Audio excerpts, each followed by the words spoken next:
Hi guys, it's me, Belle, and today we're with Debbie and Dallas from Insatiable. Hi. We're going to be playing just a quick fire game. We have a timer right there and the buzzer. Okay. Okay. Okay. So it's basically 5 seconds and you have to name, it's just name 3. So it could be whatever, you know, name 3 things you wear in the morning, whatever. I'm gonna ask the questions. We're gonna take turns and whoever wins is the winner. Okay. Oh, it's a competition. So Yeah, if you run out of time, then you just get buzzed out and you can't do it? Yeah, well you can still name, I mean we're not strict. Okay. It's gonna be fun. Okay. Okay, so are you ready? Sure. Okay. The timer starts after I say the question. Yeah. Debbie, 3 things you do in the bathroom. Oh, makeup, brush your teeth, wash your hair? Good. Okay. Dallas, 3 things you eat in the morning. Nothing. It's true. You don't eat anything? Oh, I don't eat intermittent breakfast. fasting? Yes, exactly. Debbie, 3 excuses when you're late. Traffic, lost my keys, parking spot? Oh, those are good. Dallas, Yes. name 3 songs you like to sing karaoke to. Oh boy. a song? Boy, this is gonna be terrible. I don't have really. You don't sing karaoke? No. Or even Well, what in the about- shower? Like, think about karaoke songs like I'm So Excited. I have a 4-note range. Debbie, name 3 artists on your Spotify playlist. Lizzo, Patrick Watson, Anderson .Paak. Oh, okay. I feel like your time should be shorter because you're good at Sorry. this. Yeah. Okay. I'm losing. not breathing. I'm clearly losing. I love lists. I'm very passionate about lists. I Okay. have 1,000 lists. Dallas, 3 subjects you loved in high school. Geometry, acting. I can't think. Trivia. Yeah, exactly. Speed rounds. Debbie, 3 celebrities you had a crush on growing up. Oh, Cleo Thomas from Holes, Lelaine, and Oh, Debbie got a buzz finally. Thank God. I panicked. Dallas, 3 celebrities you had a crush growing up. Linda Gray, Wonder Woman. Aaron Gray, no. Linda Carter, Wonder Woman. Aaron Gray, Buck Rogers, Alyssa Milano. Bam! I got one. Yes! I'm rooting for you. Milano, okay, Yeah, good. Alyssa Milano. Debbie, 3 things you shouldn't do at the supermarket. Oh, dance, shout, and eat the food before you buy it? If it's a grape, you can. Yeah, well, I think that's the whole thing. Is you're not supposed to, they say it's stealing. Yeah. But also, I dance all of the time in supermarkets. That's which so is funny, the only dance. reason. Because I will put on if there's a song that That I'll you just like? dance around. Yeah, I've gotten stared at. It's worth it. Dallas, 3 movies you recommend to watch. Charlie and the Chocolate Factory, Blazing Saddles, Funny Bones. Wow. Okay, great. you made it. You made it. Debbie, 3 accents that you can do. Oh, Australian, English, Southern? Can I hear your English? It actually depends on where in England. Okay. Because there's so many different types of English accents. And I just went Australian, which we were did. doing last night. We had dinner last Sorry. night. And I was doing Aussie accent the whole time. You're really good. Is that what you had? Yeah, I can only say no. Yeah. That's it. Right? No, Right? yesterday you go, happy days. Happy days. Yeah, good on ya. Okay, that's Yeah. Dallas, 3 things to describe Debbie. Powerful, lovely, funny. What was Funny. the sh? It was going to be sharp as a tack. Okay. Hilarious is better. No, what happens is he thought about how I'm funny and then he was like, shh. And how he just always wants me to stop doing the Funny. most. To, Yeah. to be quiet. You're funny, stop. Yeah. That's it on. Okay. Debbie, 3 things that Dallas does on set before takes. Oh, drinks a water, runs his lines, laughs with a cameraman. Okay. Those are the only appropriate ones I can share. Yeah. Dallas, 3 things you say to your grandma. Oh, it's been a while. Sorry. Oh, it's been a while. I'm sorry. Yeah. Okay. But true. That hurt. Yeah. Debbie, 3 things you say to a baby. Oh, shh. Look, I don't hang out with babies a lot, to be honest. You hang out with me. Well, yeah. Okay, so that was it. I feel like Debbie won this one. Totally. Clearly. Oh man. I had a lot of fun. I would have kept going It's because I was pressure. winning. Yeah, it's a lot of pressure, Yeah. right? And it's like simple things, but you're like, why don't I know what I... Talking, yeah. Yeah, if I didn't know there was a timer, I bet I probably would have been able to answer in the same amount of time, but like a little faster. There's like a, how much time do I have left? Yeah. So Okay. what was the time before I the live buzzer for the went off? pressure. What, sorry? How many seconds was that? It was 5 seconds. Really? So it's pretty short to name 3 Yeah. things, right? Yeah. Think one, Good, think like the improv. other.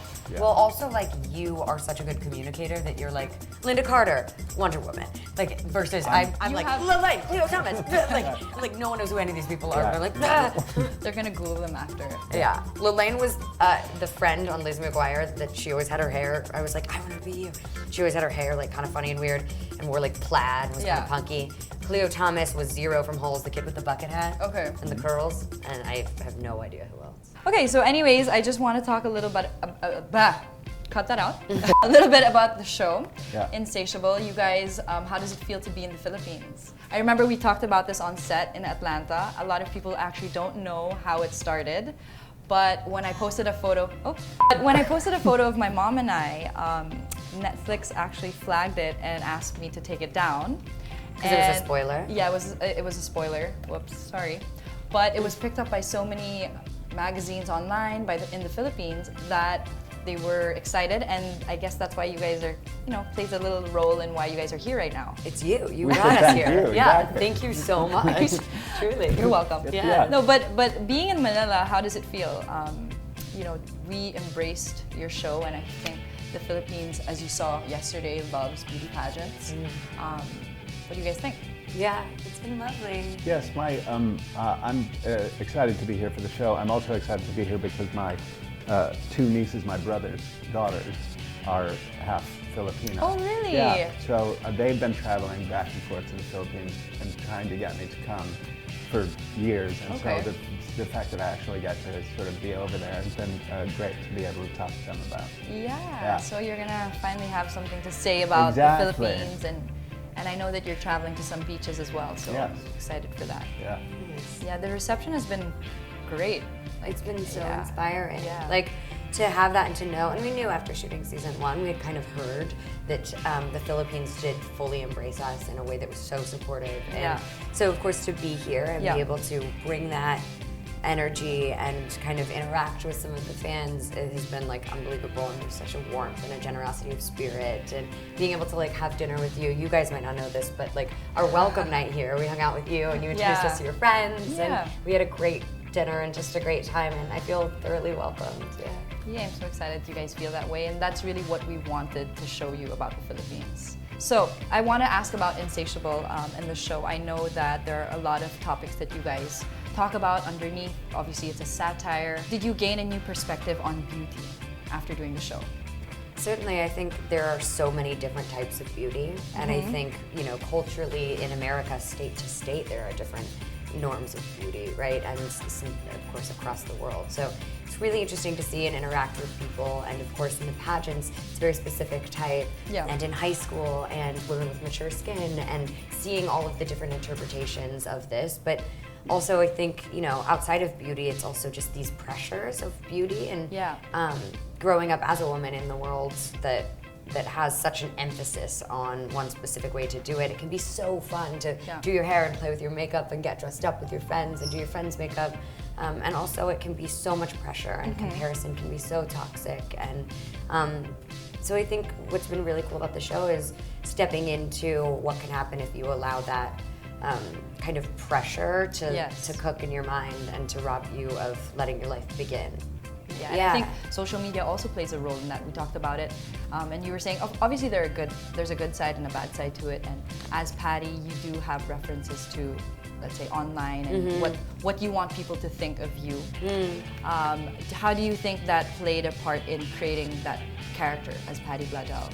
I think it's been cool. I mean, there are so many pivotal moments in the show that are informed by, there's kind of extortion, there's videos of people in unsavory situations that come out and get used against them, and photos kind of get leaked in the first season of certain people, and I love the show because it talks about themes that are so universal. Yes, but yeah. also Everyone this can is the relate to. world. Yeah, exactly. That's true. This is like happening right now, and so we have the opportunity to shape our narratives and kind of Yes. subsidize just these 30-minute episodes with our real opinions about them and our real feelings about them. But it also can kind of escalate and can be really challenging and add a certain level of pressure.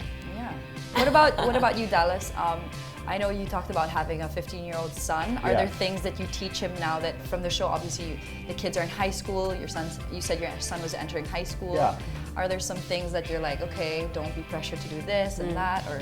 Yeah, I mean, yes, it's interesting because I'm a digital grandfather. Not a literal one, but I don't have any social media platforms. I apologize, but my sons do, and to watch them sort of navigate that space, and like I'm very sort of. I'm definitely letting them lead their own lives. I don't want to sort of come in with, especially about that kind of stuff, because I have no idea what I'm talking about. But just to sort of, it's fascinating to watch them express himself through this Social media. sort of, it's like a little picture frame, and I, as a parent, learn things about him that he won't tell me. You have to stalk him online? No, I don't stalk him at all. Yeah, well, just even in terms of the way you want to be perceived, right? And Yeah. your father, your family, like they see every version of you. They've Yes. seen everything, Yeah. good, bad, and ugly. And Instagram is a highlight reel. Yeah, and exactly. to be able to kind of show this and say like, this is how I want to be perceived. This is what I care about. This is what I like. And of course, you have to be so careful. And your sons are both really responsible and cool and smart and self-assured. Yeah. So I don't worry about them, but I do worry about generations, my friends included, that just feel the need to constantly be adding and keeping up with this thing, and how it can really let a lot in. Yeah, it's like social media anxiety, right? Yeah, it's a real thing. So just off topic, what is your favorite food in the Philippines? Because I asked people to ask what are the questions they wanted me to ask you, and like almost all were that. So do you have any favorite food from what we tried? So what was my favorite? The gising. The gising gising. Yeah, Yeah, so that so was the- cooked in coconut milk. Yeah, and it was leeks. Yeah, red leeks. And then adobo. Adobo, yeah. Okay, that was really that's good as well. favorite. I had, which I've learned since was perhaps a mistake. I had sisig for breakfast. Oh my gosh! But I loved it. Yeah, it's really I loved good. it. It's like Yeah. pork, tail, and ears. Yeah. And the last question I have is, how is it working with my mom? It was awesome. Yeah, I mean, I don't know if we're gonna air this. That cringe. Yeah, I mean, you and I talked about it, where it's just like she is such a force, and she, at first, I communicated to you, which I probably didn't communicate to a lot of people, but like I was intimidated, and I would take things that she said as like, oh no, does she not like me, or does she whatever judge me? And then I realized the amount of care that she has and the way that she is offering me advice and imparting her wisdom and her protection in her way, and having that framework has been really helpful. But shooting with her on the set was, I mean, she's such a force and so regal, and really brings this character to life in a way that, I mean, it's a pivotal moment, the interaction and the conversation they have. Yeah. And Hattie carries that through the rest of the show, so that was pretty special. Yeah, and she's just a lovely person, when she steps outside of the role and you're just hanging out, she's just fun and funny and lovely. Okay. Yeah. All right. Thank you so Cheers. much for answering Cheers. all my questions. Of course.